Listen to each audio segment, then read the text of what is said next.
Hello, and welcome to Homer for Tuesday, March 25th, 2025.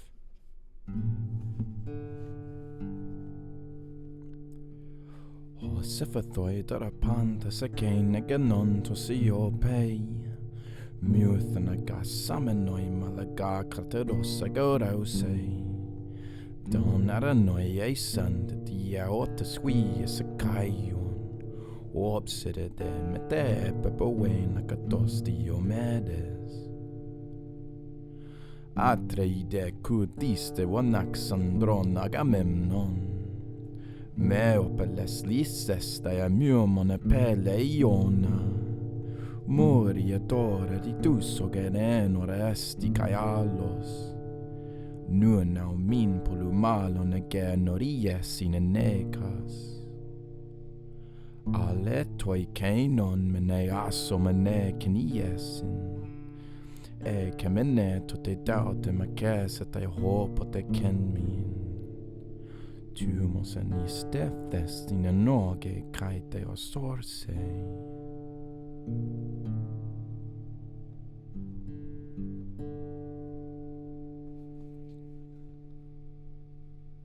Awesome.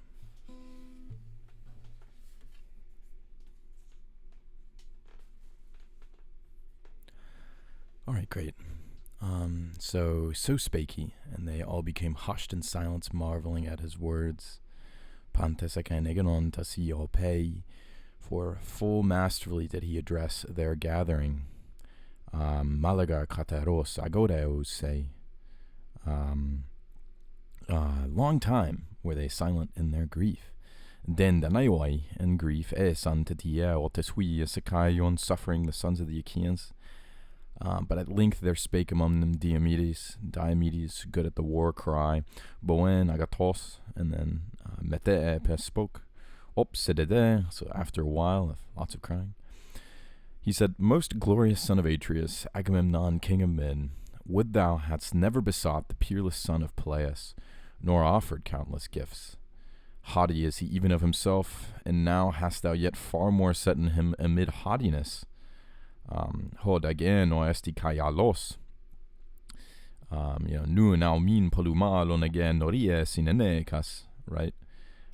So he is again, or, haughty, or, whiny. And nu now min polumalon again nories in enekas. Enekas, you have put within him, yet more polumalon, toward this again nories, right? This haughtiness. But verily we will let him be. Ale toi kainon mene asomen, right? So ea, allow, kainon, that man. Verily we will let him be. He may depart or he may tarry. Hereafter will he fight when the heart in his breast shall bid him, and a god arouse him. Tu mosenistethesine noge kaiteos orse, right? So this last line that I think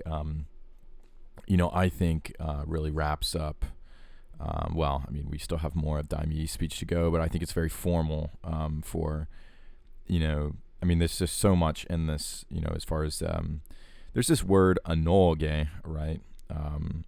It's not really scientific, but I do feel that there's something to be said for the performative inverse of the consonants that make up the word agenor and anoge, right?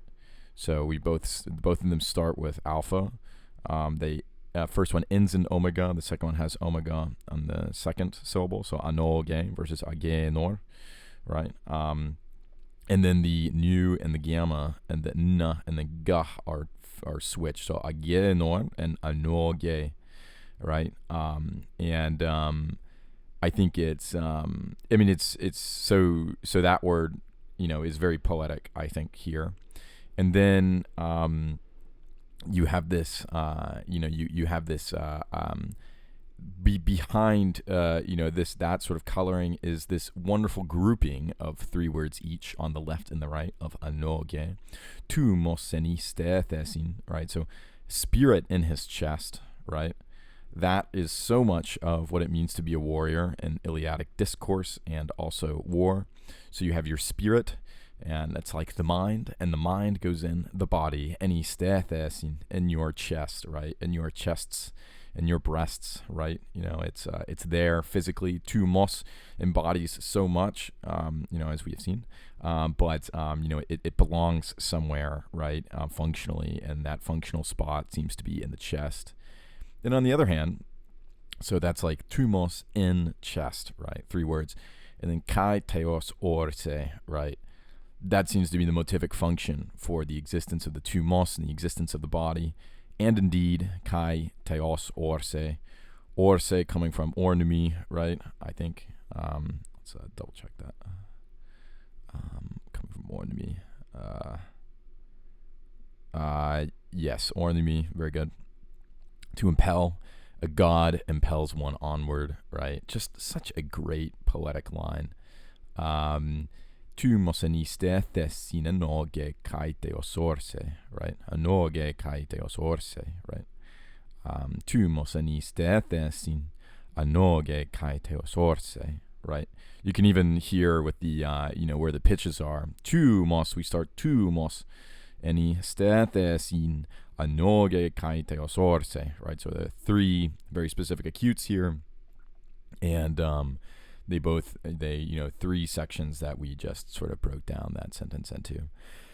Anyway, we will see what Diomedes' speech culminates in tomorrow.